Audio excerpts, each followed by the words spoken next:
Danger, la désinformation arrive et il va falloir que nous soyons tous très vigilants. La désinformation arrive. Quoi? Tous vaccinés, tous protégés? Que le vaccin empêchait la contagion? Qu'il n'y avait pas d'effets secondaires graves? Zut. Face aux États-Unis, avec l'arrivée de Trump, c'est le problème des Américains, même si on sait qu'il y aura des conséquences économiques mondiales. Mais ce qui m'inquiète le plus aujourd'hui, c'est l'arrivée de Kennedy Jr. comme secrétaire d'État à la santé. C'est vrai que c'est très inquiétant. Il a dit qu'il allait attaquer le lobby pharmaceutique pour les mettre devant leurs crimes et leurs contradictions. Moi, dès le début, j'ai dit quand même, comment peut-on faire confiance à Pfizer, une entreprise multicondamnée pour des malversations et pour des choses graves?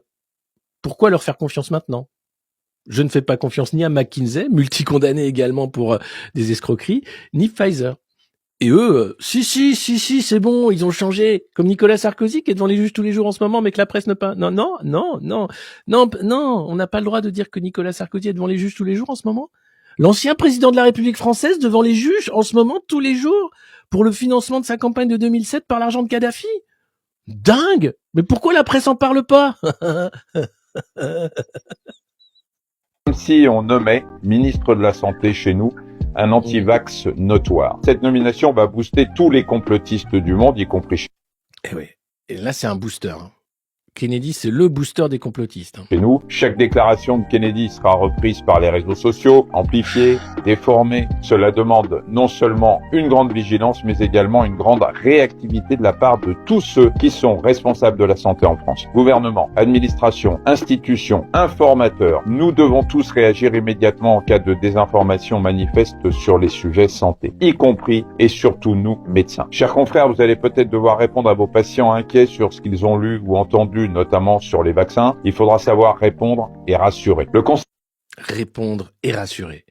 Et donc continuer de dire que non, mais c'est pas, il y a des effets secondaires, mais rien du tout. Mais si que ça protège, bien sûr que oui. Mais bien sûr, mais bien mieux que, mais oui. Ça, c'est rassurant. Le Conseil de l'ordre des médecins doit sanctionner immédiatement ceux qui épousent les thèses les plus farfelues. Les médias ont aussi leur rôle à jouer, notamment invité à débattre avec un auteur anti-vax à l'occasion de la sortie de son livre. J'ai refusé. Ça, c'est beau. Je refuse le débat. Bah évidemment, tu serais passé pour un clown.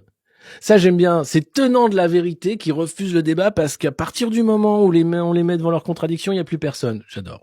Les médias ont aussi leur rôle à jouer, ne doivent pas donner la parole aux désinformateurs. Oui. Les médias doivent censurer, le conseil des médecins doit censurer, je ne débattrai pas avec des gens qui ont raison. Oui, il faut la censure, c'est pour le bien des populations.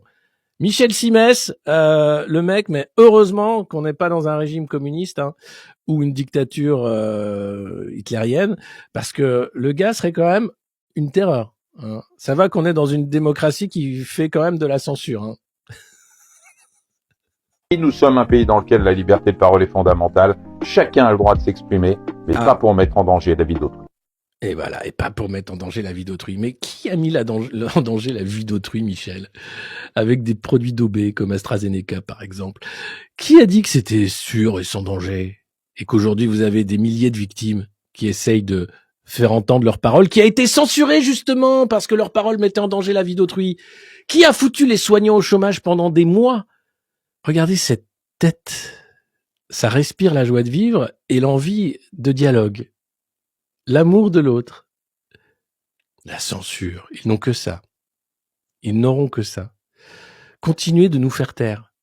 Continuez de faire que parce que nous avons dénoncé leurs mensonges, nous soyons traités de complotistes. Parce que nous avons refusé le pass vaccinal comme une horreur anticonstitutionnelle qu'elle était, dénoncer les politiques sanitaires comme des politiques de contrôle des populations qui n'avaient rien à voir avec des politiques sanitaires.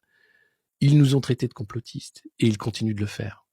Parce que leur parole ne vaut rien et parce que face à la contradiction, ils refusent le débat. Ils savent